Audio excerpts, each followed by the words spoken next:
Hello, Laura. I gotta do it again. I was ready. Great. Good start. Stumble at the starting line. Hello, lore heads, and welcome to the League. Oh my god, what was my intro? Exploring League I'm of sorry, Legends it's pregnancy brain. I legit, keep forgetting my phone number halfway through, telling it to people when they ask me right now. Okay. Hello, lore heads, and welcome to the League. Oh my god, what is the intro? Exploring? It's It was like on the tip of your tongue. What the fuck is wrong with me right now? Why do I keep wanting to say experiencing the lore? You can do that one too, and we'll see if anyone notices. Switch it up. Oh my god. Okay. And I'm Mark.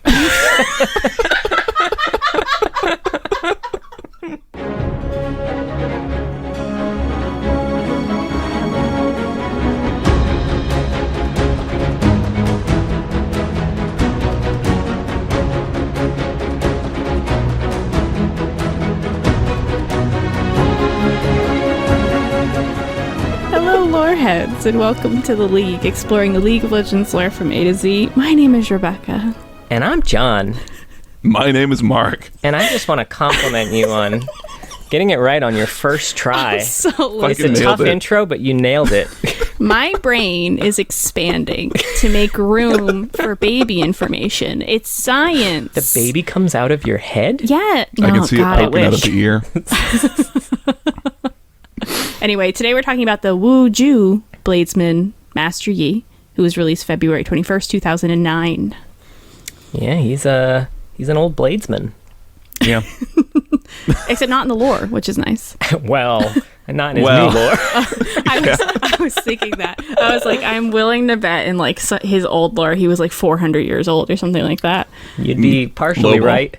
Ooh. Ooh. Okay. Yeah, I think, was he one of the original OG group? I don't remember I didn't catch. Was it January? You said 2009? I think so. I mean, he's in the very, very first trailer. So I just kind of assumed that everyone in that one was part of the OG. I would believe it. Why is he still so dumb looking? Is it just me? No, he's very dumb looking. Okay. In fact, what are you gonna do? There are several characters with in-game quotes talking about how dumb he looks, including one from Master Yi using a different skin. If he encounters base skin Master Yi, that he talks about how dumb he looks. So yeah, he looks dumb. You know what? At least Riot is very aware of it. Yeah. Even in the stories, they're kind of aware of it. I was gonna say, they do make fun of his helmet in the stories. Yeah, which I'm glad they acknowledge. Because I read his bio and I'm like, okay, but why does he have 7 eyes? I didn't understand that part. By the way, we have a very special guest with us today on this episode. We have Medarda tier patron, Tiv, which you might not recognize from my Medarda tier call-outs, because he also goes by D Smurfs. But Tiv, would you care to introduce yourself? Hey, I'm Tiv.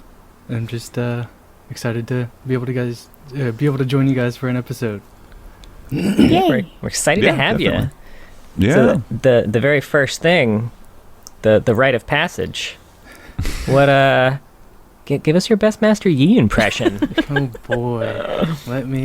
Okay. He has a very raspy voice. He does. It's kind of like old master type He's a smoker, you know? All right. Let's see. Doubt is the greatest enemy. Oh shit, that was pretty good. That's good. I went through a lot of his quotes. Not a lot of them, 10. And I'm gonna do an imitation of my favorite one. Okay, I'm ready. Observe. That's it. Man, Great. They were all so generic. They're pretty generic. Yeah.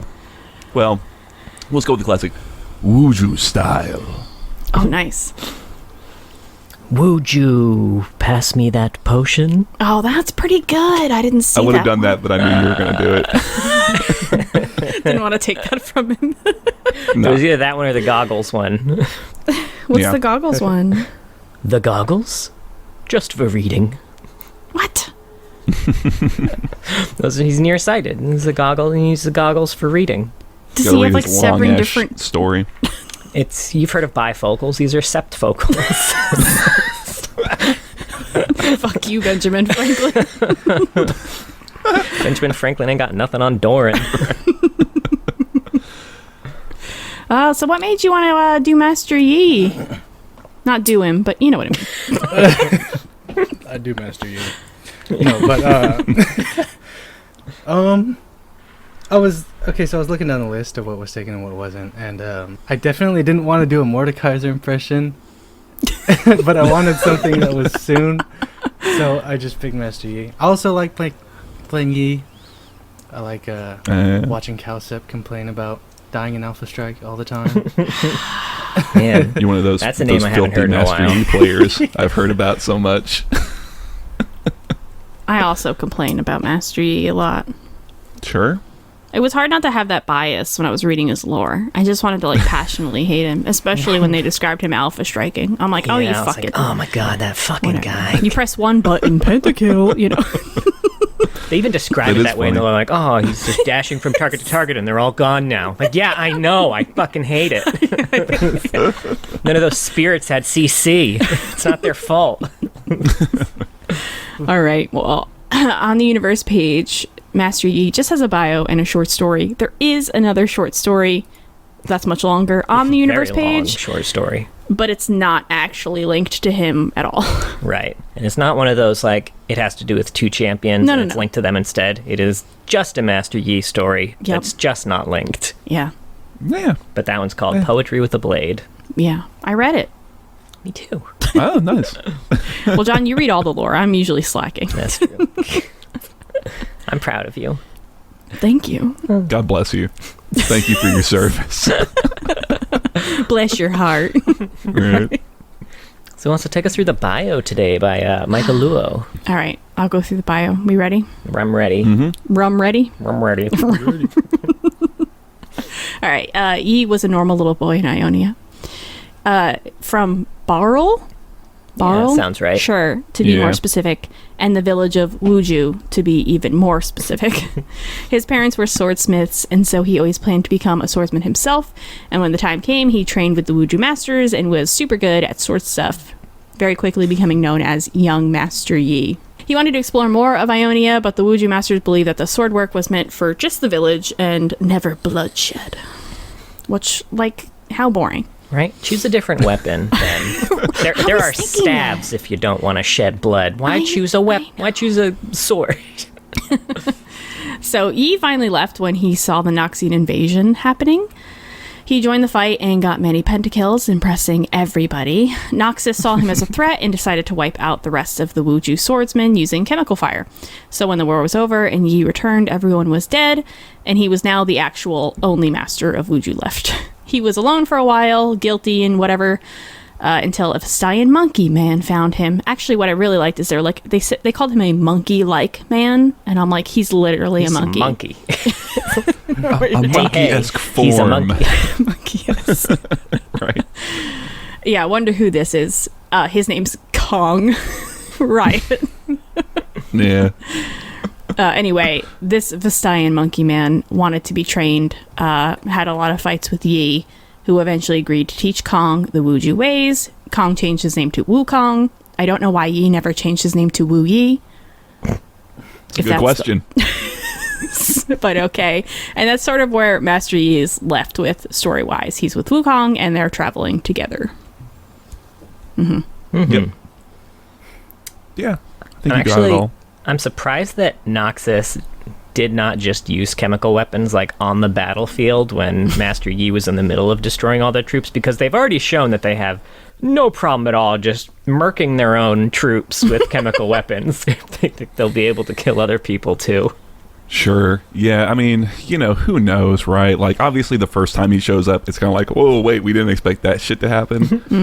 But he's got other disciples with him. Maybe it's just like they're really fast. To be fair, maybe it's just you can't even lock them down with the old singed goo or whatever. Ew. Ye old singed goo. Yeah, how we feel about this bio? I'd say it was like pretty much what you'd expect from a swordsman from Ionia. I don't understand why all the villages in Ionia seem pretty similar, that they all kind of keep to themselves. They don't seem to have like Ionian pride. They have like pride for their small area. I could almost kind of see that, because that's something that they're kind of grappling with in the more like current Ionia, is the fact that I think they've always been kind of like that, and now all of a sudden they're dealing with something that's kind of so big of a threat that's like, how do we kind of have to be forced into becoming more of a singular Ionian entity, right? I'm fine with that almost as like being an aspect of Ionian culture that maybe is going to be lost, right? As things go forward. But it is very, like you said, an Ionian swordsman. He's the OG. It's not his fault. Yeah, okay? it's true. That's probably one of the reasons, like, other than a lot of the latent magic, which I don't even feel like Noxus probably cares about that much. Like, I feel like the fact that they are also insular is probably one of the big reasons why Noxus is so interested in them, because they know that they can just go, like, settlement by settlement and not have to deal with a lot of resistance, because they're just not banding together like you'd expect. Yeah, it's wild though how many times we come across someone who is like, they're from Ionia, this little village, the war happened, and they're told to not go fight. Yeah. Every single village in Ionia was like, just turn away. Yeah, I guess we talked about it with Ionia too, is that like it seems like that for a time the land itself, right, could rebuff invaders and attackers. So it's like we don't really need to commit to action, because Ionia's got this shit, but Ionia did not have this shit. It was not okay. Ionia was used to fighting against like people, not chemicals. Sure. When old Ivern was attacking, they didn't have chemicals back in their day. Also, Ionia did a pretty bad job of defending against that too. I was going to say, he did cut down the God Willow, so they have way too much faith in Ionia. Come on, people. You can interrupt us at any time, Tim, by the way. We have a way of getting the we ball. just rambling. Yeah, we just ramble. I had some good questions about his bio. I thought it was really... Okay, this one is not really a question, but I think it's really unique the way Riot did their version of Wukong. Like making the Wuju style and Kong, and just putting those two together instead of just releasing him as Wukong on his own, like every other game. He may have been released as just Wukong on his own in the original release, or was he released as Master Yi's apprentice? I think he was actually always Master Yi's apprentience, if I'm remembering correctly. I'd have to double check on that. But I do know he was, internally, he was the Monkey King for for the forever. Another question. A line from the bio says, all of Wuju village slain in spirit, if not in body. Meaning, were there survivors, or does that mean something else? Or are they just people, they're just sitting doing nothing? I was curious if that was just referring to like Master Yi, as in like he's the only one left of body and his spirit's gone. So like he was kind of the only one who's Isn't the line that like he's the last casualty of Wuju, like not in body but in spirit? I could be wrong. I don't have it in front of me, so I don't know. I could also have it wrong, possibly. But I think to your point, like they're all fucking dead, and we see that in the short story. There ain't nobody chilling in Wuju village right now, But something about that though is that it talks about how he goes out, right, and he is so good at fighting that tales spread, right, and other Wuju disciples come and join him and fight with him.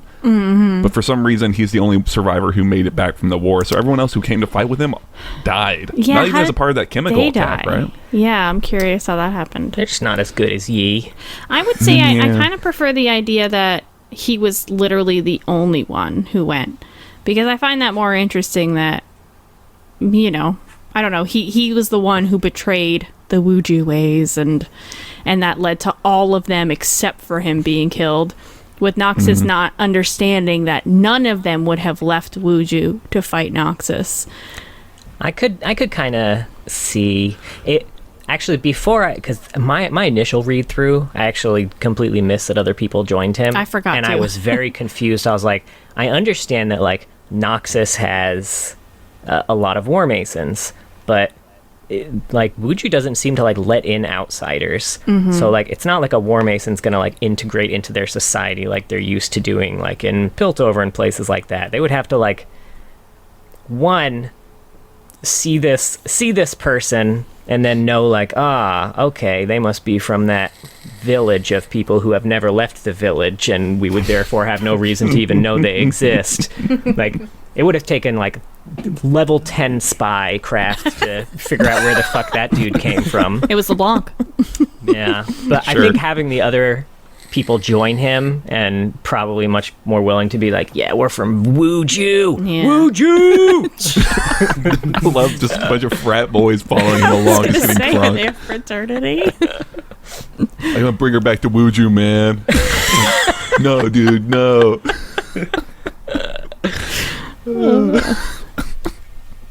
That's great. Yeah, I kind of agree with you, Rebecca. I think that's something that you see more in maybe the old lore. I think maybe that's changed because they want to get him away from being like super full of vengeance and like super guilty. I guess he's full of like grief, but and a bit and like some survivor's guilt. But I think they don't want him to be like, because that's another thing I find with a lot of Ionians is that because their villages have all gotten fucking destroyed, they're all tend to be full of like vengeance or like, ooh, there's this one survivor who's off on like this path of, you know, grief or whatever. Yeah, I So- mean, I didn't really get from him that he's full of vengeance, really. No. Regardless He of what used to happened. be in his old lore. Is kind of what I mean. Yeah, I like that they've gotten away from that. I like that he's upset, but he's not about to like take a sailboat to Noxus and see what he can do, you know? He's just little fighting sailboat. injustice. Yes. Yeah. Waiting for them to come back because he knows that they will. Sure. Yeah, and I guess I like, you know, kind of talking about Wukong. I like it's like a good jumping off point. Like, okay, he and Wukong are out on adventures and they're righting wrongs, right? It's like they're a little duo, little buddy cop, just out in Ionia. And it's like that's a good point for stories to happen. Yeah. Like from there, you know. Yeah, we didn't get any, So- but it would be a great point for them. Well, we kind of got have the one. one. Yeah, The- not obviously not linked Oh, on it's Yee's a Wukong page. story. Oh, okay. I didn't read Wukong's Yeah. stories. Yeah, there's a They should Wukong link story it. They called might as Fast well. and Dumb that is Fast basically and dumb. that. Yeah. It's like Is Yeah. it my biography? No, that would be slow and dumb. My bad. I didn't want to say it because I was going to say that's me, but yeah. I just want to say that intro thing has never happened to me before. It happens to everybody. Okay, it's not a big deal. Yeah. What other questions you have for the bio, Tiv?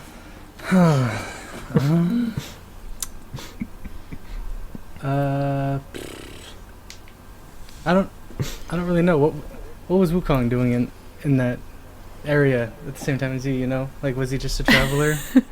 That's probably in bet you his it's in the bio, I bio. imagine. Yeah. Yeah, I didn't read that. I didn't know either. He basically just came to learn from the Wuju swordsman. Oh, He's and then like- there was just one left. and then he was just the only dude left. Oh, okay. Okay, that's That makes fine. That sense. makes sense. Yeah. Sure. What kind of sparring did Yi go through to become so, like, strong, fast? Or is Well, we'll see some of that in the long ass story. That's true. So it'll be a nice surprise for everybody when we get there, I guess. It has to do with spirits. Mm. Actual spirits, not alcohol. Oh. I mean, you're not wrong. I mean, but yeah, that's all that's all my thoughts. All right. All right. So Yeah. we'll move on to Homecoming then. His actual short story, not his long short story. Also by Michael Luo. Do I want to do this, or Triv? You said you had notes. You want to, or Tiv? Sorry. I'll let you do this one. All right. Yeah, no worries. Sure. Yeah. So Yi is going back to his hometown. He's going back to Wuju. He runs into, and this is long after stuff has happened. It starts out and he kind of notices he's got a few gray hairs. So he's getting a little old, but he's not 1,000 billion years old. But he runs into a shepherd, a old woman who's kind of herding. They're called Takin. There's some sort of pack animal that you herd. And one of them's been caught up in these vines, and he He helps free the animal. It kind of comes up that, because of whatever happened in Wuju it's injured the land on like a spiritual level, so that now the land is like hostile and will try and aggressively like catch these things and get sustenance from them, which obviously Ionia doesn't normally do. And she also kind of references that mountain, like where Wuju was, as like being cursed. But he helps out. He frees the Taken. He heads off. He gets to the ruins of his village, and there is it's all fucked up like you would imagine. And there is a cemetery, and he goes to each grave, and he prays, kind of gives his honors to each one, like every single one. And he leaves 3 until he gets to them, and that's Master Doran, who he kind of he gives a little offering to. It's like Wukong couldn't come, but he likes the staff. He also likes to make fun of my helmet that you made for me. Thank you. And then the other 2, which are his parents, and he just kind of pays his respects there as well. And then he starts to meditate. He kind of blinks into the spirit realm, and he can see that. So those same vines that caught the Taken are all over the ruins of this village, and the spirits are all kind of wrapped up in the vines. They're caught in the same way. Like the land is also getting spiritual sustenance by like trapping these spirits. And he alpha strikes and clears all the vines, and all the spirits they're free, they're happy, they're living it up. They're no longer trapped. And then he kind of pulls out this little notepad that he's kind of keeping, and he's been marking off like how many days in between. Like, does he have to keep doing this? And it's been getting less and less time. So it was like 60 days, 51, 47, down to 30 days in between needing to clear this out. And he kind of he knows that eventually at some point he will need to burn this place down to kind of get rid of it fully, but not yet. And that's kind of where it ends. Does he need like spirit fire for that? Because the place has already been burnt down. I don't know. Maybe. I'm sure it's like not just like a case of like kerosene and light a match, but you probably got to do something. Get some Molotov. But yeah. We finally learn what the fucking helmet is for. In the first canonical thing time he uses it ever, his helmet sees into at least the spirit realm. It's got 7 lenses, so I feel like we can probably assume that each lens might do something different, but at the very least, his helmet lets him see into the spirit realm. All right, so let's take a stab at it. What are some of the other things the lenses do? It's an X-ray vision one, maybe? If we take his old cinematic, the blooper reel into account, at least one of them is an amplification, like a zoom lens. A zoomy one. That makes sense. Maybe a thermal one. I thought you were going to say something else, but thermal, yeah. I was going to say they look into the AUs, like one's like a KDA lens. Yeah. Everything looks all K-popped out. No other idea is good. I don't even have anything, but I love that idea that he's just like watching High Noon. Like, this is awesome. Oh, shit. I thought I had problems. Yeah. Yeah. I kind of liked this one. It's a pretty short story, but I like the like kind of clear little metaphor that's running here around like, he's got this grief that he kind of tends to and eventually will have to let go of one day, but it's not like really an action piece or anything like that. It's like, it's a neat way of taking that idea and like bringing it into the world, right? In a literal way. It's like, okay, yeah, and kind of see what they're doing here, Yeah. I'm interested in the corruption in the land. I feel like this is the first time we've seen a corruption like this. It's not the first time we've seen chemical weapons used in Ionia, but this seems to be the first time there's been a corruption that is getting progressively worse over time, despite being cleansed repeatedly. So I'm interested in the mechanics here. I don't think we'll ever learn anything more about it, but but I'm interested. I mean, he's never going to burn that place down, right? But we've talked about this before, but the idea of what made Noxus so either like effective or just different is the fact that they wage war and like against like the spirit of the land, which is a really brutal but kind of cool idea, and we see it kind of the evidence of that here. It's interesting, like the fact that, like I was saying, that those vines will try and catch things, I guess, and I guess let them die and then take the sustenance from them because it can't sustain itself, whereas normally it could have. It's nice to see some of the after effects, and if we if we get more Ionia stories, I would like them to do more of this and see more of the kind of scars of the Noxian invasion. Yeah, I'd be interested to see, because Noxus, they've been hinting that they're going to invade Ionia again for so long. And I don't think Noxus has any idea that they're corrupting the land in this way, right? So what would a second invasion do, and would that corruption start to affect them? Sure. Yeah. You know, suddenly they're not just fighting Ionians, they're fighting the corruption of the land that they created. The monster they've created. Yeah. I like it.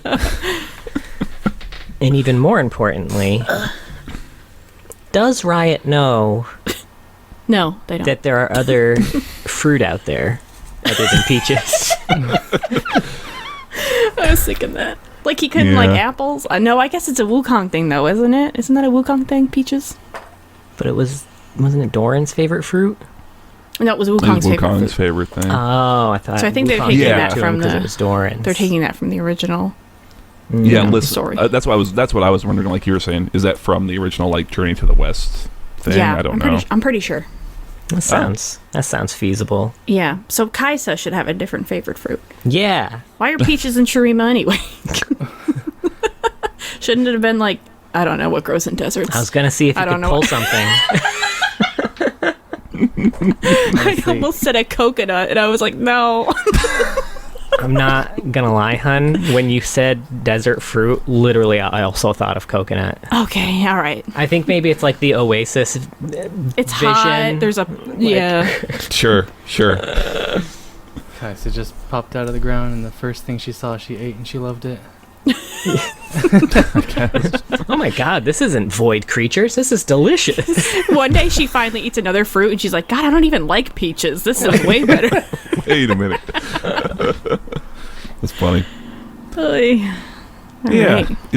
It's interesting to see Doran kind of mentioned here. I think it's interesting when you look at the long story, because Doran has a big part to play in that. So to see him, like, it's a nice little, like, almost like a teaser of like, hey, we're gonna, like, hey, there's a little hint of Doran. It's also nice to see, like, you know, I always love when Doran being an actual character in lore, because, you know, Doran's items, right? Like, that's League of Legends, is fucking Doran's blank. That's League of Legends, baby. That's League, baby. Yeah.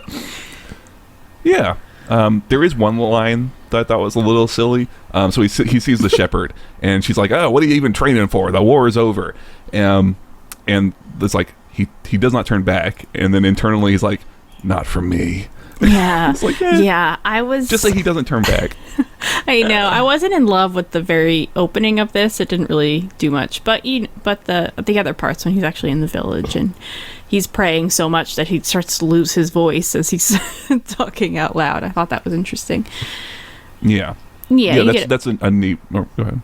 Oh, I was going to say you get something of a personality here. I wouldn't say Master Yi has like a really strong personality from everything, even the longer short story. But it is a little bit something more. He's not as, like, I feel like Lee Sin was really generic. And I feel like I get a little bit more feeling from Master Yi. Yeah. Sure. If nothing else, he's just got more, right? So it's like, it's not the most, but it's something. And it's like I said earlier, he's the OG Ionian, my village was fucked up swordsman, right? he's kind of like, you can't blame him for kind of being a little generic in that way almost. Yeah, you get more of an old man wise vibe from him here, which I like. Because I would have assumed that Master Yi would have been like the youthful, rebellious swordsman kind of thing, but no, he's like the wizened master. You know? He had that phase in his life. Yeah. Those were his college years. He's past that now. The fraternity is disbanded.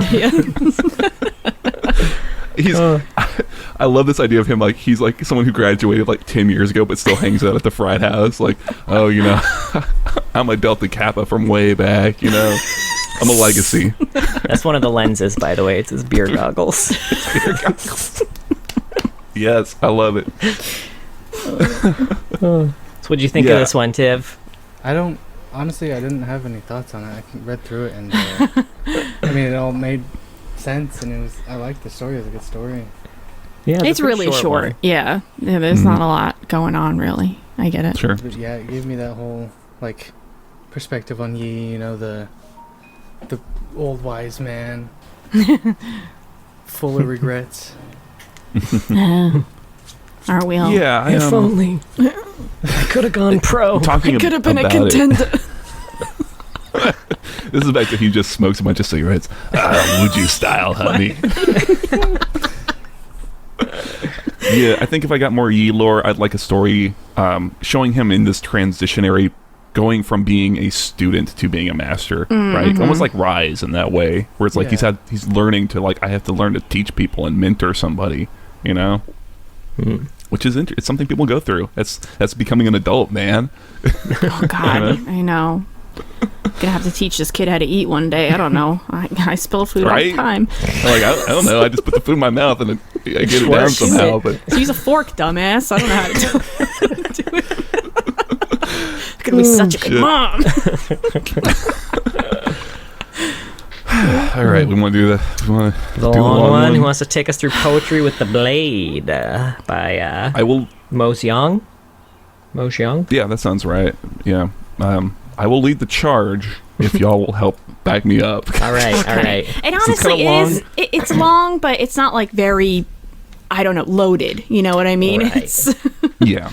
It's just, there's a couple of sequences of like visions, and that's where I stumble a lot, is like when visions are happening and shit.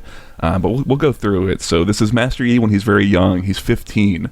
And he is kind of like the bio said, he's almost like Leona. He's a grade A. He's a grade A student. He's exceptionally good at Wuju, but he's also kind of hit a bit of a plateau. It's almost a little embarrassing that he's like, I'm good at everything, but I can't progress. But he has been set to train with Doran for the day. Doran shows up late, and they've got a clear sort of like, Doran is very flippant. He doesn't really give a shit about a lot of stuff. He's kind of like, whatever. I'm old and I'm a master. And Yi is very straight laced and kind of like high strung almost. Impatient a little bit, but they're going to do their training for the day, and their training involves taking a little trip, and Doran gives you this big basket of like swords to carry on his back. They do a little bit of mountain climbing. They kind of climb up to a little plateau, and they kind of take a breather. Doran's like sitting there just chilling, right? Just eating some rice cakes, and he's like, this is a fucking waste of time. I'm going to meditate. At least I can meditate while I'm here. I can get something done. He starts meditating, and he starts having this weird sort of vision where is this the one where he sees Noxus, or is that another vision? Because he does it like 3 times. I think the first one, he sees his village. Yes. I think this is when he sees like the people and whatnot. Yeah, he sees his village, and it's all they turn sort into of birds. Yeah. It's all sort of weird. He sees Doran, but Doran is not like smithing, which is what he normally does. He's like gardening, and he sees all of his village congregate in this great cave, and they turn into birds and fly out. And Yi is like, I can't fly with him. I don't know how to fly. I can't fly. And Doran is in this vision, kind of interacting with him the whole time, but it's obviously not Doran as we know. But anyway, he pops out of his little meditation, right? And they continue their journey on. They go down into a valley that's full of mist. And there's spirits that are kind of lurking in the mist. Eventually, the mist clears a bit, and they kind of see that, all throughout this are swords that have been kind of driven into the ground. There's another vision in here at some point. I don't know if it's before or after this. That's the only thing. That's all right. We could say it was now. This is like the Noxus one, right? Yeah. Yeah, he does a little bit more. So they're walking through the mist, and he's not even like trying to meditate, when all of a sudden he kind of falls into another vision, and he starts to see, he sees like the immortal bastion over in Noxus. He sees all these Noxian war hosts, and Doran, again, in this vision, is talking to him, and it's like, what do you see here? And it's like, I see strength. Look at how strong all these war bands are, etc. And Doran's like, that's your fucking problem. The more you train, the further away you're going to get from your goal. And he wakes Wrong up answer, again. bucko. I didn't understand that at all. I think Noxus is very strong. Well, I guess we'll see. So they eventually get to where they're going, right? They've got the swords all planted in the ground, and what Doran explains is that they take the swords here, they leave them here, and the spirits will bless the swords. And so one day out of the year, the mist kind of clears, and you can go down and get your swords. So Doran will come every year and plant some swords. He'll harvest the swords he planted, much like a farmer or a gardener. And another thing that they do is that every swordsman will write poetry that they kind of, on an amulet or whatever, will kind of attach to their sword. And there's this great little interaction where Doran's just writing just like some old bullshit poetry about this duck-ass egg tastes yummy. And Yi's, again, high-strung, like losing his shit. Like, no, poetry needs to be like X and Y. And he's getting really frustrated with Doran. I liked this part because Yi insisted poetry should have rhythm and rhyme. And I was like, I felt personally attacked by this shit, okay? Eventually, so it even comes up that Yi's master, the master head Wuju guy, has a sword out here, and Yi goes to kind of read what poem he wrote, and it has another vision, and he sees this fucking crazy vision of like this battle between these awesome giants and these other giants who are Vestians, and there's a bunch of other like normal sized Vestia around them, and they have this fucking cool fight where like the Vestia are turning into like flocks of birds and like foxes and shit, and they're all just like it's a cool little scene, and one of these giants kind of turns towards Yi and starts coming towards him, and in that moment again Yi is kind of talking with this vision. Doran, he kind of gets to the point of understanding like, oh, I've been having the thing he's been plateauing on is he can't connect to the spirit realm, and you need that to kind of imbue your sword with the actual power of Wuju. And he kind of realizes that like, oh, we're not mages, but we can kind of become one with the land and the spirit of the land and imbue that power into our blades, and that's how we do Wuju shit. And he's like cutting down mountains and shit with this power in this vision. And he's about to slay this giant when Doran wakes him up with a splash of water. And they gather up the swords and they leave. And I guess one thing that had come up too was that Doran had a sword for Yi. He's like, hey, one of the swords in there, it's going to be yours. It's a sharpened blade too, because they don't know. I guess they use a lot of like practice swords, and you have to be like really esteemed to get one that's sharp, that can actually draw blood. And as they're leaving, Doran's like, just leave it. That's going to go to a junior disciple. And he's like, what the fuck are you talking about, man? And then Doran kind of under his breath is like, it's not even worth, it's beneath you, kid, at this point. Like he's in the vision, he's become so powerful or some shit like that. Mm-hmm. That's about it, right? Yeah, no, that was... Yeah, that's good. That was good. Very long. A lot of vision, a lot of things happening that are kind of like metaphor and kind of not literal. Yeah. Yeah. But I liked this. I like Doran a lot. I really like the idea of him leaving the swords there and like collecting them once a year. The visual of that is really cool. It's almost like a graveyard of swords. Reminds me of Keyblade Graveyard. Keyblade Graveyard. Yes. Fucking nerds. I love Kingdom Hearts. Yeah, my man. It's Hell like yeah. one of my most favorite games. Oh no, I'm not a Kingdom Hearts. This is very Keyblade Graveyard, and it's visual.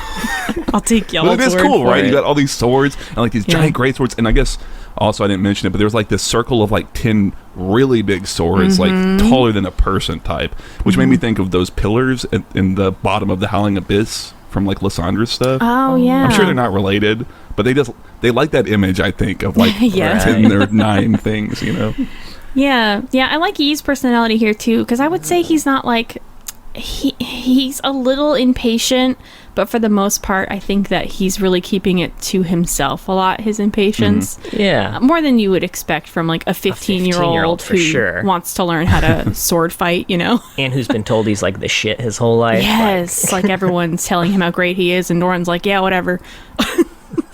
Good for you, man. Yeah, they have a really like fun dynamic. There's a little bit very early on where Yi like recites some like very famous line of poetry to Doran. Doran's like, what? He's like, oh, come on, surely you know the blah blah blah blah blah blah blah. And Doran's like, who? He just doesn't give a shit. And they have a fun little back and forth. And his idea of poetry was just so great. Like you said, the duck egg. He was just like, I have had a duck egg. It tasted really good with this. And that was like no his war poem. today. Yeah, no more today. And then he's like, well, poetry is just your vibes, man. It's just your feelings. Like I said, I felt a little attacked because as someone who has kind of said, hey, this shit doesn't rhyme, that's not a fucking poem, like I agree with you. He's got this line where he's like, it's our duty to protect the old ways, and as such, it is my duty to tell you that what you're doing is wrong. Yeah, it's so funny how he was like the stick in the mud, even though he was like a teenager. yeah, for sure. I really like that whole like the trope of that dynamic with like the impatient student and like the master teacher who's also like eccentric and like aloof and doesn't give a damn type thing. It's very, I mean, it's very Miyagi, I guess. Yeah. It's very Jiraiya. Very Although I was thinking a little Iroh. Yeah, very Iroh. That's a good vibe. But he's not a Wuju like master or anything like that, right? Like he's not a sword fighter. No, he's a master craftsman. Yeah. And he's made, apparently, fun fact. Oh. He learned how to craft shit directly from Orn. Oh, neat. And that, Interesting. according to an Orn quote. Yeah. I like how they mentioned Zahn here, which feels like so far away. But Doran was talking about somebody, and he's like, "Oh yeah, he's even been to Zahn." And he was like, "What is Zahn?" And he's like, "Don't even ask." I was Just just looking at that, and it's just so funny. He brings it up and then tells him not to ask about it. Because he just like, how do you explain Zahn in the context of like Ionia? It's so foreign. Yeah. No, I like it, frankly, because that's something in the bio they talk about a little bit. Is that Yi, I mean, he's only lived this village his whole life, but he can see there's other places. He knows there's other places. Yeah. So it makes sense that he'd have this curiosity, and like you said, that feeling of like, wow, that's just so far away from the perspective of this character. Like, it's almost like, again, like Rise trying to explain like Shurima, I think, to Brand was like, there's places where there's not snow and there's sand, and it's like, how do you even explain that to somebody? Yeah. Yeah. Yeah, it's a fun little dynamic they've got. So one question, because we mentioned that the swords get kind of imbued with spirit energy, but one of the caveats of this, and one of the reasons more sword masters don't do this, is because if you draw blood with one of those swords, the blessing just disappears. Oh, yeah. Which is why Dorn was doing it, because he exclusively made swords at the time for Wuju, who never drew blood with their swords. So I'm real curious, like now that Yi's obviously drawn a whole lot of blood with his sword, what's the sitch? Are they cool? Are they cool with Yi doing it? Or I mean, I would assume that. I don't know. Yeah, they didn't bring that up again. It's a really good question. If you're going to tell a Yi story, that would be a good question to answer. Right? Yeah, him losing the blessing or coming to terms with the spirits who are like, understand this is necessary. Yeah. I was also low-key hoping that this would be the story where Yi got his goggles. I was kind of hoping that like, because we saw in the other story he used his goggles to get into kind of the spirit realm, I thought at the end of the day a lot of this was going to be, maybe he still wouldn't be able to get in, and then Doran would present him with the goggles so we'd actually see like, oh, okay, I get it, there's a connection there. But that didn't end up happening. I was a little bummed about that. I like the idea. Yeah. Splinter Cell goggles. Exactly. Right. Sam Fisher. I like the idea of Doran as like an optometrist. He's just like, oh, that's why you're fucking this up. Like, here, Colin, put these on. Is that better? Perfect. What are the other Do you see the spirits for? now? Right. Please Which read me from B? biggest to smallest, the spirits over there. If you look in this lens, you'll see some sick-ass TV shows. That's funny. And a name drop here. We got those like big Vestaya, or like the ancient Vestaya, or the Vestaya Ashai Ray. That fucked me up every time I tried to read it in my head. Which I think were like the original Vestaya before, they met humans basically and had relationships with humans. And yeah, I think that came up like way back in like the Ari, maybe. Yeah. I really want to know more about Vestaya, but we haven't had Ari was the last Vestayan champion I think we had. Yeah. It's going to be a bit before we have another one. Up. Maybe Nidalee will be a Vestayan, or maybe she'll be some other bullshit. Nico, what? Yeah, Sorry, cat's screaming. And the little like vision at the end of these Vestayan fighting those big red-eyed giants. I want to know like what the deal is with those giants. What are those? Because I couldn't place them. But the imagery is like genuinely, it hits like being kind of like epic, but not in like a, oh man, epic fucking elite gamer skills.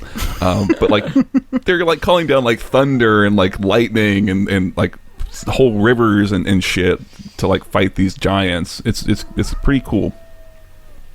Yeah, it was, and I definitely want to learn more about like where they came from, where they went. I mean, because they're described as fucking massive. Yeah, like, these seem like they could probably contend with, the Ascended if they were around. Yeah. Or maybe there's a relation. I would be, It makes me want to know more about what is this, because it seems like this is some historical battle or event that took place, and the vision is at least seeing it in some way, even if maybe it's not like the literal what happened. But it didn't ring any bells for me. It's like, oh, I would like to know more, because like the other vision, seeing Noxus and stuff, that was almost like a portent of the future, right? So it's like these visions have some grounding in reality, and there's also like a little like hint maybe that the Doran in the visions, who said he was not Doran, may have also been actually Doran, because especially in the third vision, he's starting to kind of slip a little bit, like the facade is cracking, and he obviously saw Yi do his crazy bullshit in the visions. That's why he's like, oh, that sword's beneath you because you're so fucking powerful. You just cut this fucking mountain in half in this vision or some crazy shit. You know what I mean? Well, Yi also demonstrated it when he came out of the vision. I oh, remember you're he did, right. like, Yes, cut that massive sword in half, basically. Mm-hmm. You're right. That's right. My bad. I don't know. I don't know if this is like a stupid observation, but I noticed in one of the visions he was seeing a cat, his neighbor's cat, and someone else's dog. I never thought about like regular animal pets being in like anywhere in Runeterra, so I wonder, like, do you think the Vestians have pets, or are they just? Or would that be like offensive? Right. It's like one of those like Pokemon things where like people keep Pokemon as pets, but then also they'll sometimes have just like a cat that's not a Meowth, it's just a cat. That's a fair question. I didn't even think about the Vestian connection. Maybe there's some connection there, because that's like something in that when he sees all the Vestians, a bunch of them, like I said, turned into animals and shit. Like maybe that's supposed to be kind of hinting at what's actually going on, or like what's going on in these visions. Those cats and dogs are actually just Vestians in disguise. They're like living it up as a domestic cat. Well, I was gonna say after Wuju got attacked by the chemical weapons, that cat became Nidalee and that dog became Rengar. Canon. Yeah, there it is. The dog became Rengar. The dog became Rengar. Those chemicals really mutated his ass. Nasus. Nasus, yeah. Canon. Where the fuck did he get the Also- Shurima? It was a big explosion. Blasting off again. Yi being in Wuju for pretty much like his whole life up to until the Noxus attack,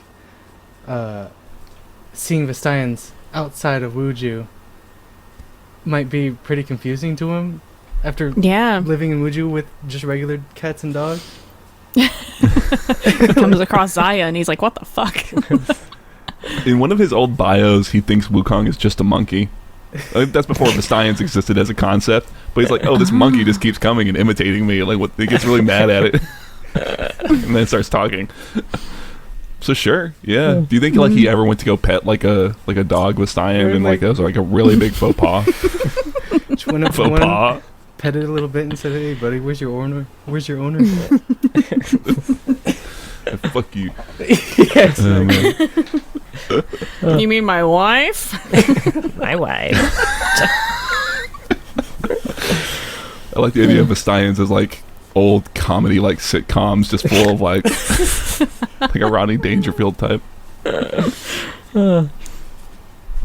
Now, he also shows up in 2 Anthony Birch stories, The Monkey King and Fast and Dumb. Oh, the bio. I didn't read the bio. So I There don't wasn't have a notes for that one. whole lot there. So basically, after being exiled by his people, who are the Shimon, I'm gonna wager a guess at that pronunciation.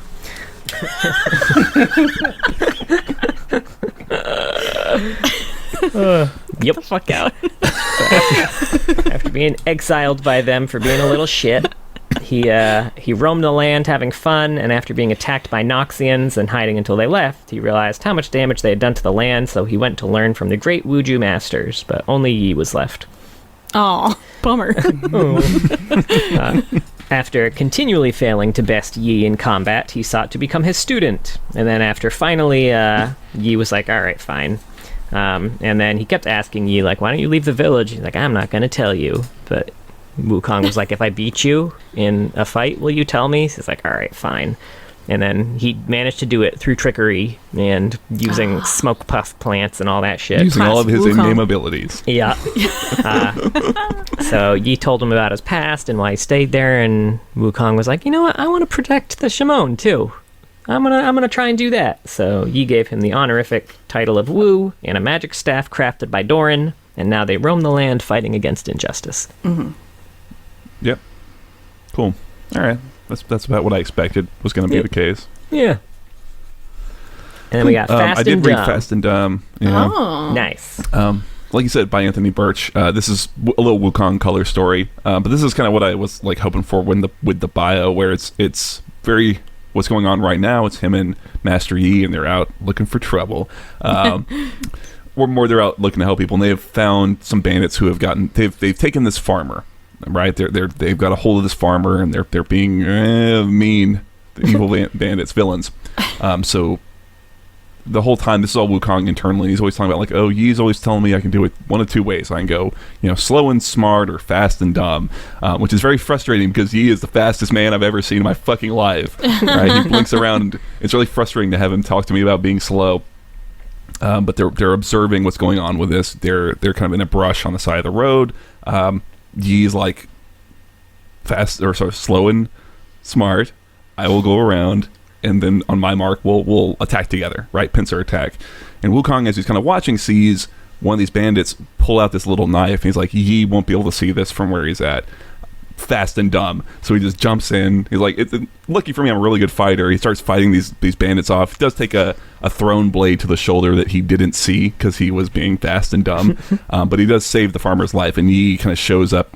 I think Wukong just handles him by himself, and Yi kind of shows up at the end. And there's a nice little turn where he's like, oh, great, he's gonna fucking yell at me about this shit. But Yi's like, man, I am really fucking annoyed. Wukong's like, yeah, I know. And he's like, no, I'm annoyed because I hate admitting that I'm wrong. Like, that was the right decision, even if it was fast and dumb, right? And that's kind of a little bro fist moment at the end. Right. That's mostly it. It's more Wukong than Yi, but I would like more stories with these two because I kind of like them together. Yeah, this was a good one for Wukong voice too.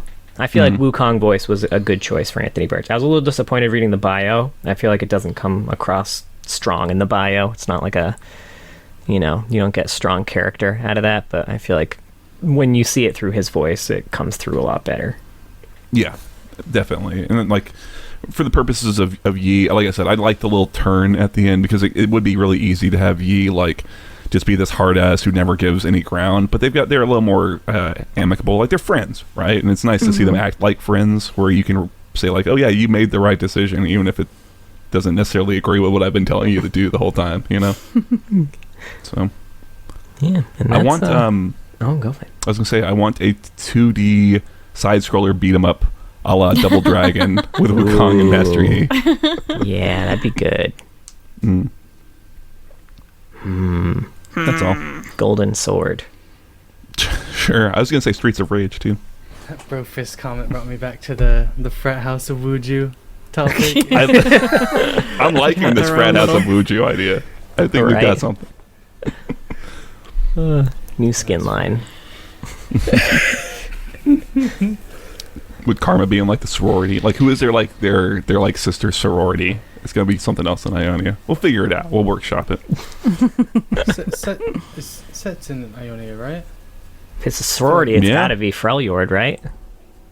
Well, no, it would still be in Ionia. Oh, I thought. Mm-hmm. I'm sorry. Okay, okay, Jesus. The sister sorority.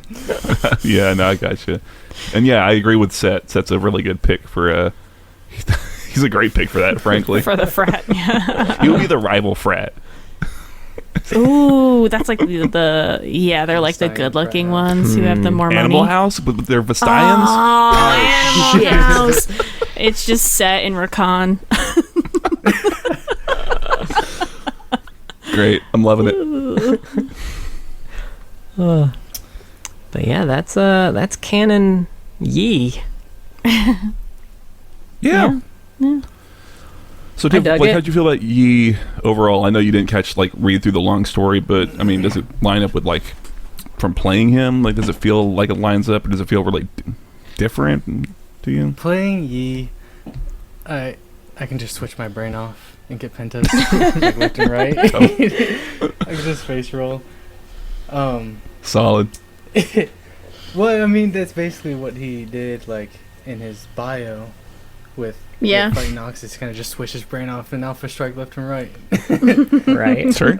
It is funny because it's like the exact opposite of like the exact opposite of slow and smart. Like Yi's in game is just fast and dumb. Yeah. Yep.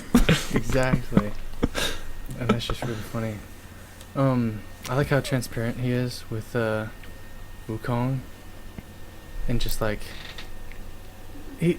it's the way he's not like concealing anything from Wukong really is creating that really good like sensei and student bond, teacher and student bond that Yi and Wukong can have, and I like that. Yeah, it seems like maybe that wasn't initially the case, but some barriers have been broken down. You know, like how a relationship is, where like, oh, you grow to trust somebody and you change as characters almost. Maybe that's what I'm liking about this, is that it feels like, oh, we can see a little bit of progress between these two, and I'd like to see more of them, you know, becoming friends and shit like that.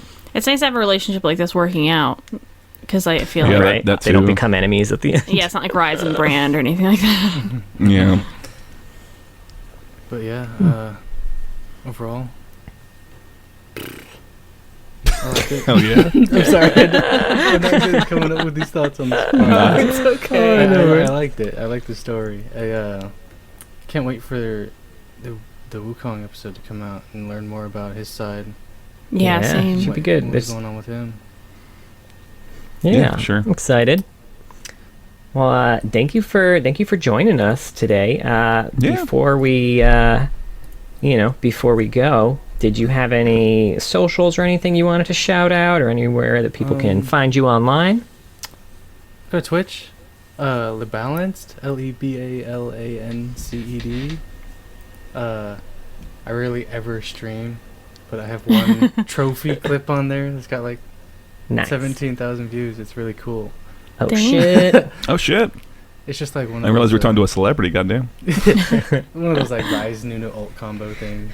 Where you just, nice. That sounds great. Get a penta instantly. It's funny. But yeah, thank you so much for having me. This was a great experience. Yeah, you bet. Thanks for joining us. Thanks for joining us, man. Yeah. Did we want to jump into some old lore? Yeah. All right. Yeah, hit me with it. Sorry. Took me a minute. Sorry, we're like, no, fuck you. All right, well, I'll skip through that then. Cool. All right, so Master Yi, first breath of creation? Or? All right, so I actually just have his bio here because it's pretty short. Oh, nice. His original bio. This was actually, I'm pretty sure this was even rewritten before he was released. This is his original bio. Oh, fuck. Oh, really? Yeah. I read 3, and I read 1 without the League of Legends, or 1 before it, rather. Yeah, this one is before the League.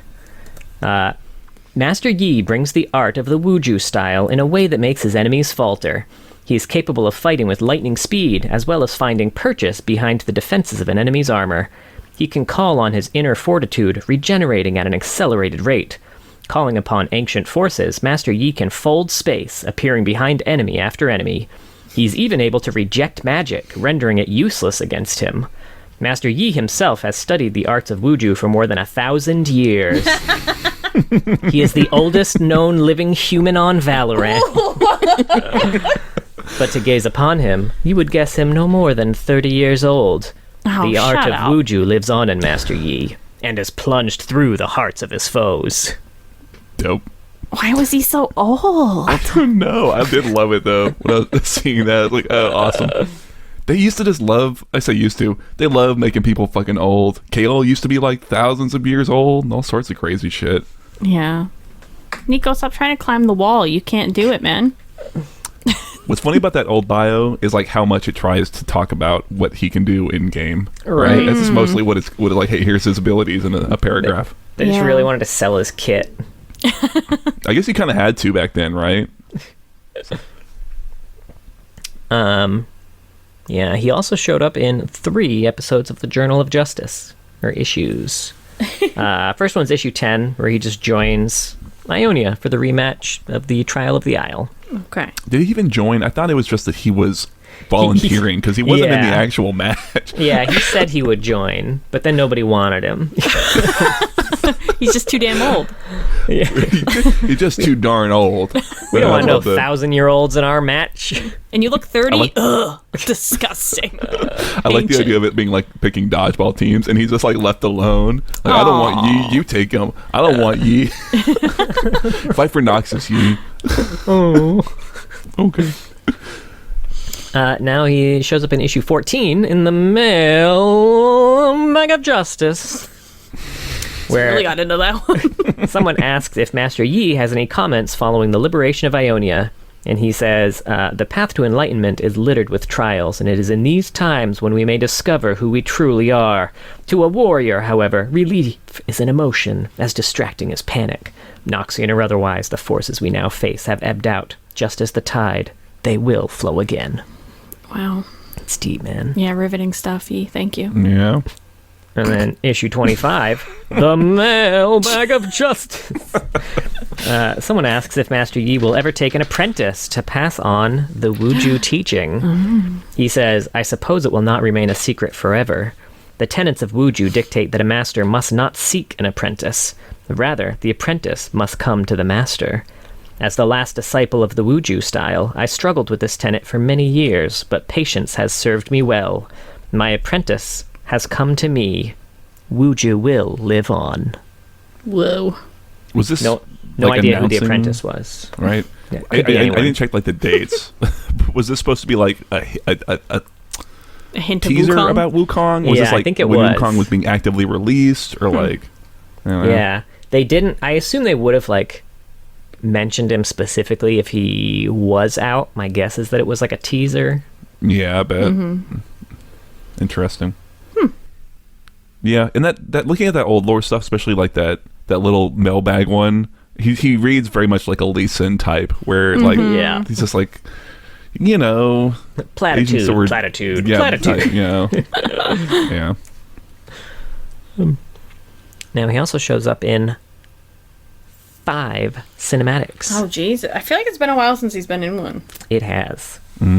But he shows up in the League of Legends Clash of Fates trailer. He's swinging his sword around when the announcer says heroes come in many forms, some have grace. And then they show Master Yi And then he going all falls. swooshy swoosh. And he was also in the Welcome to League of Legends cinematic, where Master Yi is dueling with Katarina until Warwick joins Kat and it turns into a 2v1. Then Ash shoots an ult from the brush and Ryze runs by and throws Master Yi at the frozen Warwick to kill him. Ryze throws him? Yep, he just like picks him up by the arm and he tosses him, and then Yi lands with like a strike on top of Yeah, he Warwick. does like this big overhand. Yeah. Why did he need a man to throw him? You know, sometimes it just helps to have a man to throw you. Because he used to have fucking swords on his feet, okay? Those shit were heavy. I'm thinking about in Arrested Development. What was like the uncle who, like, he had the big guy carry him around everywhere because he didn't want to use a wheelchair. Yeah. And he had the guy throw him at people. I forget what he called it though. Oh, shoot me! I think he would say. He would say, "Shoot me." Anyway, I thought this was interesting because, I mean, this is kind of how Ryze ult works now. So I feel like maybe they were just fortune tellers back then. What? Oh, yeah. I thought you were going to say Master Yi. I mean, yeah, no, I he guess. teleports them. They just whip them. we don't know how the magic works. Oh, Now, he's also part of a cinematic that was a blooper reel to this cinematic, where during this fight where Master Yi's fighting Katarina, he's instead using his goggles to zoom in on her boobies mid-fight. Ew, disgusting. Then she kicks him in the nuts. And that is some early 2000s humor right there, right? You know it's good if it would have made a great segment on the Ow My Balls show from Idiocracy. That's how you know you've got a quality content on your hand. I'm telling you, man, frat Master Yi, man, let me tell you. Fraster Yi. No. Fuck, Mark just shot that down. I didn't like it. Is there like a Roman numeral for Y? Probably. Man, we could just make it Z, and Z could be the head of the house. Okay, we'll build out this whole fraternity system. We'll really dig into the logistics. No, we won't. You're gonna forget about this council. tomorrow. I already forgot about it. And then in the Mac client video, we see Yee's goggles and sword. Wow. Ooh, So that's kind of got a big twofer? deal. Yeah, we got a twofer on that Twofer in one. the Mac client. Unlike the Rise cinematic, where we just get a sword. Yeah, I think that's why he's not in cinematics anymore. Is because Riot realizes that design with those goggles just nope. He's just too goofy looking. Yeah. Now we have a few quotes that I have written down here. Is one of them observe? It is not. Shit. I'm But- hoping for some backstory on that. The goggles just for reading, and I will take an eye, as if I don't have enough already. And also that Project Yi taunting Basic Yi and saying, those goggles are absurd. all quotes that poke fun at how such a ridiculously complex device doesn't seem to have any special use for him at all. Yeah. The key to immortality, not dying. It's a Highlander reference, much like his ult, Highlander. Oh, okay. I remember the old was called Highlander. I mean, I've never seen Highlander, to be honest with you. I know y'all have seen a few of them. Yes, for the other podcasts we used to Precisely do. Yeah. two. We've seen two of them. It was fine. Two more than me. And he's got a quote that says, "Shh, I'm meditating." But Project Yi says, "Shh, I'm recalibrating." Wow, okay. I like it. That's fun. Any final thoughts before we move to AUs? I don't think so. There's like kind of more here than I expected. But yeah, but I wasn't feeling as like moved as like the Darius. Yeah, You know? for sure. Yeah. Honestly, I know we mentioned we've been like doubling up recording some weeks. Master Yi was one of the ones that we were thinking about, like, we can double up. Yeah. There's probably nothing on Master Yi. There was a surprising Yeah, there was way amount more. of Master Yi lore. Yeah, absolutely. I'm glad we didn't double up on this one. Sure. Yeah, I agree. I think there's a lot of potential with him and Wukong. I think that's what they got a fun little pairing. I'd like Riot to do more with them. Like I said, beat them up, make it, fucking ship it. Come on, do it, Riot. It's not. It's certainly not anything like a Darius type or like some of the other ones that we've really liked. It doesn't like get there, but it's not bad. I think it's just it's kind of like Yi's in a rough position. I've said it a couple times now that he was just like he was kind of this original little archetype of like the lone swordsman, and there are so many other people like Yasuo. I think is going to really step on that when we get to him. You know, he's going to really kind of take up a lot of that real estate. And it's like it's a shame that Riot can't like do more with these types of characters. Almost, I feel like we're like different things. A swordsman can have friends and family that's alive, Riot. Like they don't have to be from a village that's been destroyed. I think that's why they're giving all their their lone swordsmen friends now. They just need to have like a lone swordsman like support group, and then they'll all be buddies. I love that. They're all sitting around. My village was destroyed by... Yes, we've all had our villages destroyed by... It's reminding me of that scene from Wreck-It Ralph when like all the villains get together. I would love that. Someone make a comic of that or some shit, please. It's great. That'd be great. All right. All right. Oh, his VO is Micah Berman? I don't know how to pronounce the first name. That's in his fun facts. Oh, I'm sorry, sure. You're right. Fuck. Cut it. No, it's cool. It's cool. It's fine. No, it's fine. It's fine. I'm not even mad. We'll just do it out of order. Right? Fuck it. All right, do the AUs. I gotta pee. I'll pronounce it differently. And then it'll be like a new fun fact. I'll pronounce his name wrong. So AUs, he's actually, Master Yi's got a ton of skins, but he also has a ton that do not have AU shit. I would say probably about half of them have no lore associated with them. They're so old. Yeah. But the other half, we got Headhunter, set in a dystopian future where high-tech alien predators roam free, and each champion is equipped with a state-of-the-art hunting gear. For some species, the hunt is more than mere sport. It possesses their minds and bodies, molding them into a race of perfect killing machines. This one's Headhunter Master Yi. Hunters use many tools: the bowgun, the rifle, the knife, the mind. Master Yi's tool of choice is a 5-foot-long serrated blade forged from meteoric alloy. It's a long fucking sword, man. A long sword. Not quite Sephiroth long, but it's still long. This is Master Yi, but his eyes are purple instead of yellow. Yeah. Now we've got Project. Among the megastructures and packed streets of a future controlled by global corporations, a shadow war rages between rebellious augmented humans and newly empowered artificial beings. The winners will shape the course of history, and the losers will be forced to evolve. This one's Project Yi. Surprise. One of the first concepts, Yi was held by Project for extensive experimentation, and then finally freed by the genetic rebels.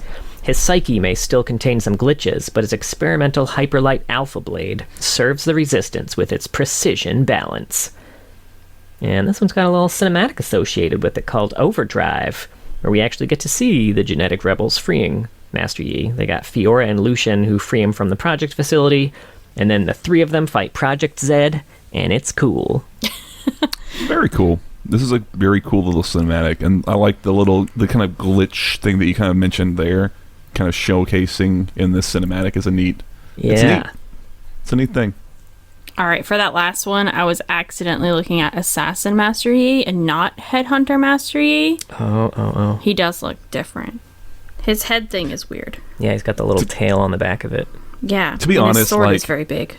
I knew exactly what skin you were talking about with the purple eyes, and I was like, oh yeah, that's Headhunter Master Yi. That's exactly what that's like. I don't think I've seen Headhunter before.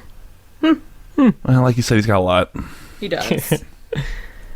And next up, we have Event Horizon. In the vast darkness of space are born terrible, beautiful things. Cosmic creatures of sublime love and the unknowable monstrosities of the Dark Star.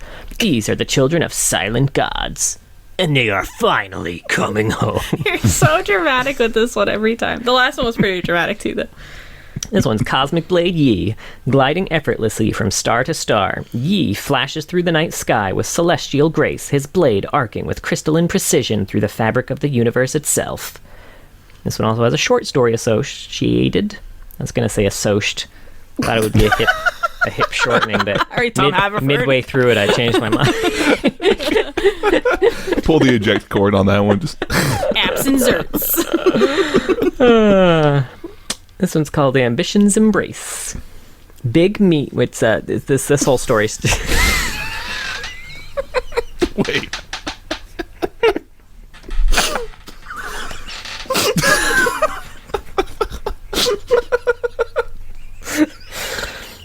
I was gonna say. Oh my god, I had a mouthful of water for Big Meat.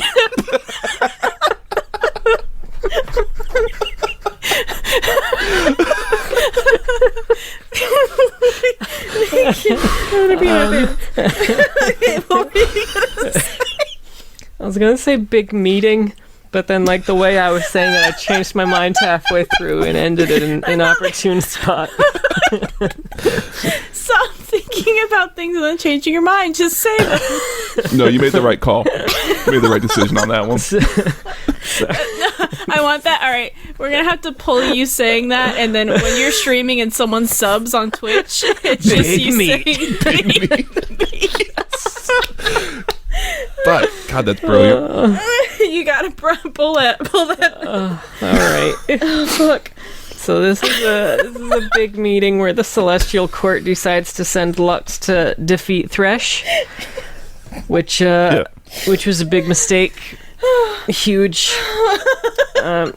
And Yi is the first one to show up to the meeting, but he does not add much to it. Okay. That's that Very story. punctual. Did he bring his big meat? Or? That's a fun fact about him in this AU. Comically big meat. 5 foot long meat.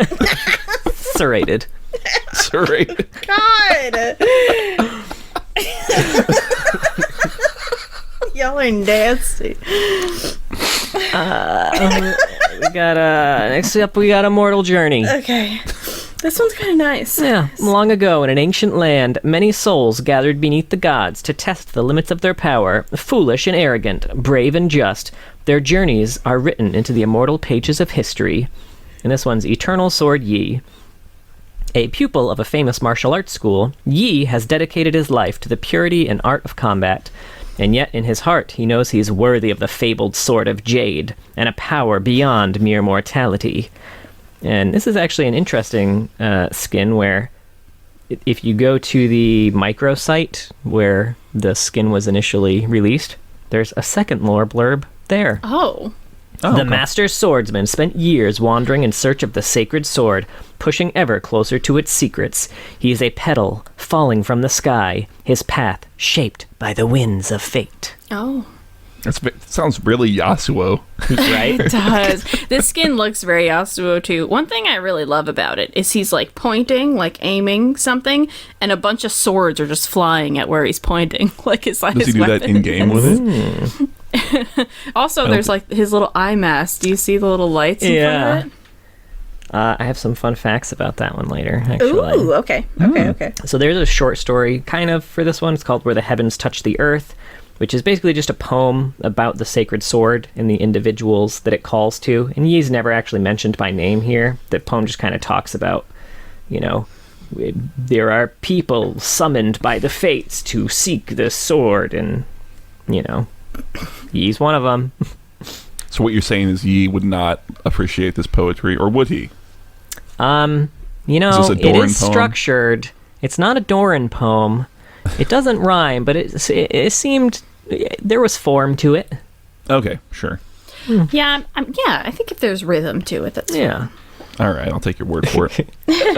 Next up, we got Blood Moon. An ancient cult seeking irresistible power surfaces on nights of the Blood Moon to perform profane, esoteric rites, merging their flesh with demonic spirits and becoming one with an ever greater darkness. This one's Blood Moon Master Yi. The cultists of the Blood Moon have begun a dread metamorphosis, as the boundary between the demon realm and the human world is rapidly erased. Yi is among those first blessed by this new darkness, the demon within his blade arm, driving him to ever greater spectacles of violence. That sounds like Cain a little bit. All right. Yeah. He's got real long nails in this one. Does he have a demon arm? I like most of these skins. I just don't know what the fuck they look like, to be honest with you. I don't have them I up. don't know. I feel like the term blade arm. Demon arm? I thought it's Or like he blade had a arm. demon in his blade arm, but maybe The this is like he has demon one all within his throughout. blade arm. Oh. Yeah. That's still a... I was kind of still after reading it. I was like looking at the skin, and I was like, "Oh shit, is his arm a blade?" But no, that's just what you call your dominant hand. Yeah, I guess That's what I fair. call it. I call My blade arm. I'm not right-handed. I've just got a right blade arm. A right blade arm. Everyone's very disappointed when they meet me for the first time. Like, oh, that's not a blade arm. Wanted to see the blade arm. Then we got PsyOps, the crown jewel of military black ops. The PsyOps unit are an elite team of psychic soldiers deployed against rogue militaries and supernatural threats. Officially, they don't exist. But when conventional warfare won't cut it and the stakes are no less than the fate of the world, PsyOps answers the call. So in PsyOps Master Yi, a legendary psychic swordsman and elite leader of the PsyOps unit, Yi is calm, professional, and always gets the job done, making him a terrifying boogeyman among the rogue militaries, and a target for those harboring resentments towards the global war machine. And this one has a cinematic called Operation Songbird, where Sona has been captured, and Vi, Shen, Master Yi, and Ezreal break her out. And we find out that Master Yi's alias is the Bladesman, his specialization is weapons expert, and his threat level is 10. Midnight. I throw an Office reference in there, I guess. You made it all episode. Yeah, I get one.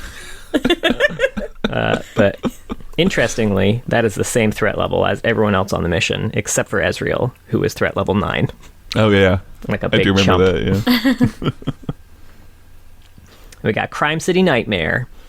In a city where drink is cheap and life is cheaper, eldritch horrors lurk in the shadows, preying upon mankind's greed and envy.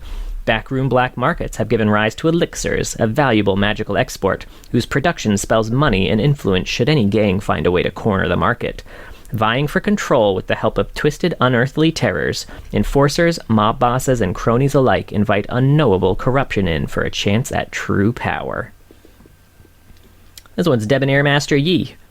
And it's another one where all those cool elements will not be present in this skin. A powerful businessman of few words, often seen staring down on his strip from the comfort of posh presidential suites.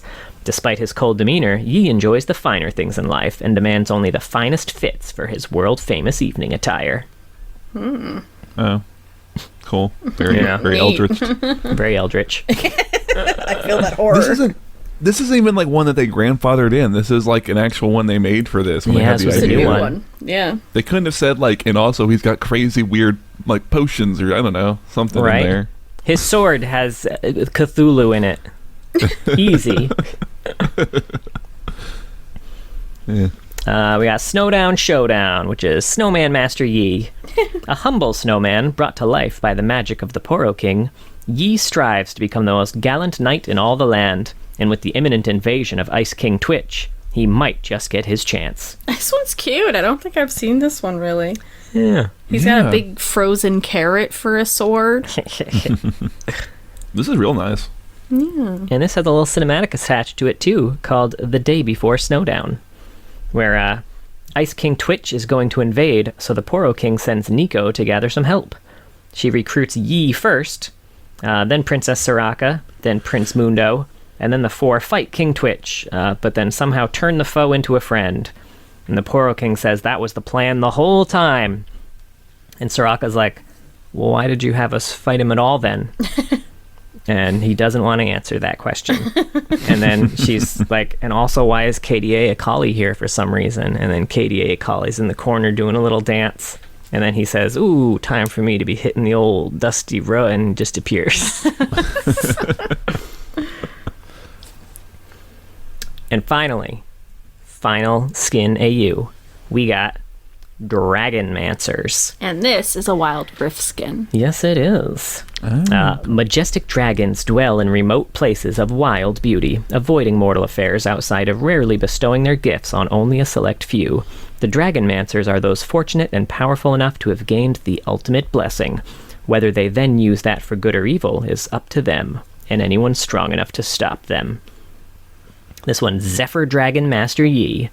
Granted his powers by the great dragon of the mists, Zephyr Dragon Yi believes virtue can only be maintained by passing through the mists, striving for excellence, mastery, and wisdom in a battle against complacency, assumptions, and delusions. Though thoughtful and calm, Master Yi is always clear in his purpose and certain of the outcome. It's just, you know, Cool. just Yi lore. Yeah. Yep. The dragon. It's like a Lisa in that a little bit. All right, fun fact time. Yeah, let's go. All right, first, did you know that Master Yi is voiced by Misha Berman, Oh, who fuck, no. also voiced pre-work Fiddlesticks? Oh, I had no damn. idea. Yeah, that's weird. Project Yi and Zephyr Dragon Master Yi are voiced by Greg Chun. Actually, I learned this one. I didn't actually know this fact. Wuju Style was named after two Riot Games employees, Andy Wu and Jeff Chu. Oh. Oh, I didn't know that either. Yeah, I that's wondered where neat. they got that name from. Yeah. I was like, I always just assumed it was just kind of like a slight variation of like Woohoo Village from Final Fantasy VII. Oh. Sure. Yeah. Sure. But yeah, that makes sense. During development, he was called Saito, which is the name of many anime swordsmen, from Hajime Saito from Rurouni Kenshin to Saito Hiraga from Zero no Tsukaima. It's a very popular swordsman name. Sure. It's got a nice ring to it. Master Yi's name is a play on the word Master Yi.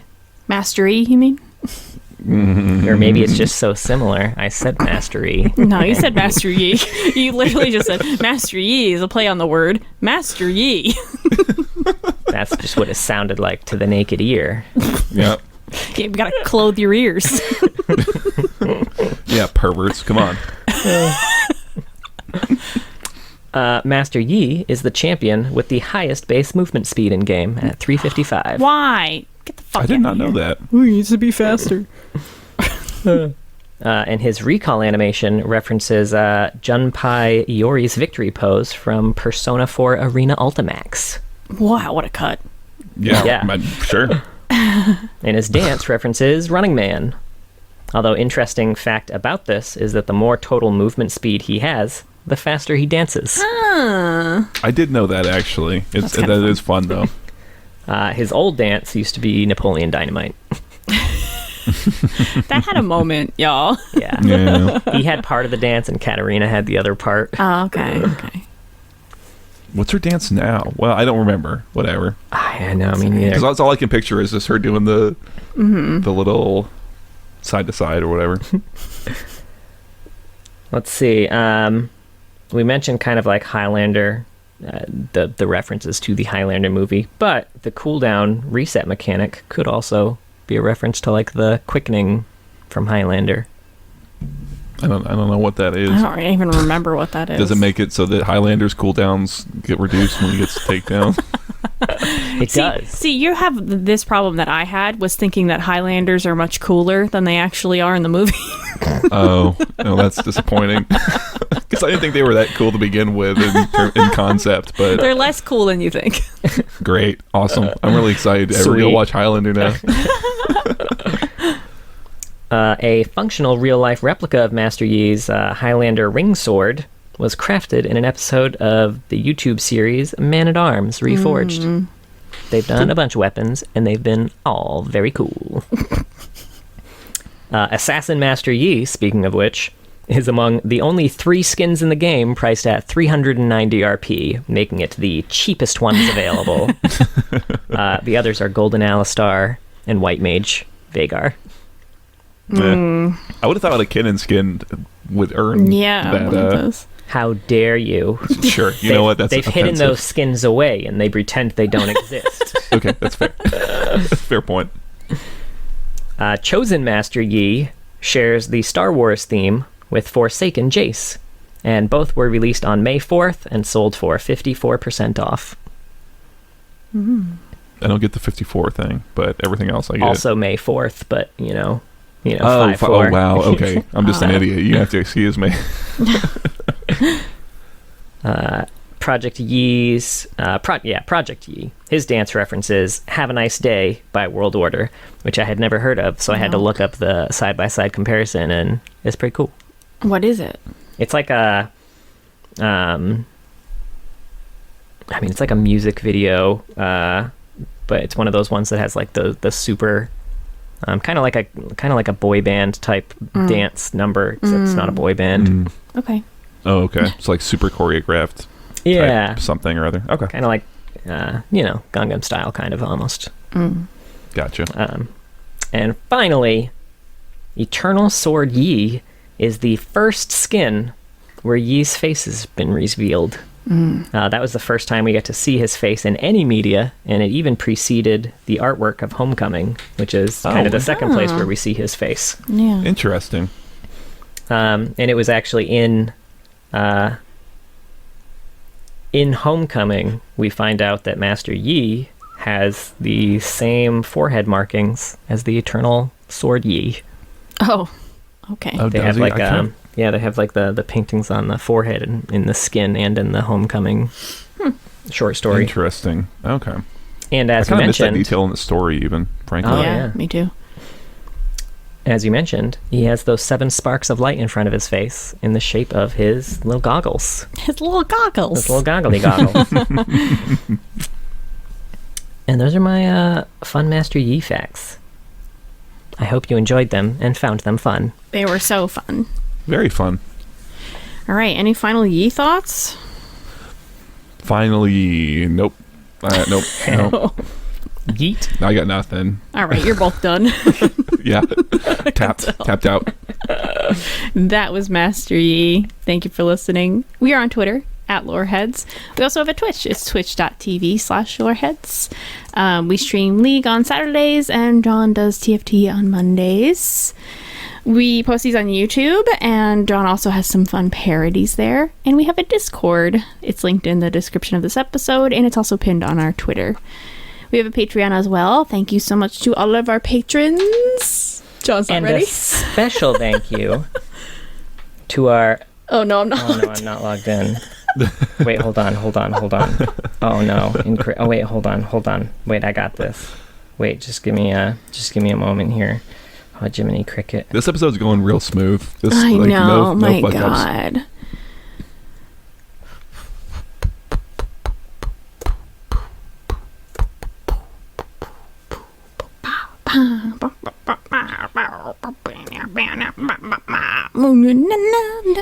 And a special thank you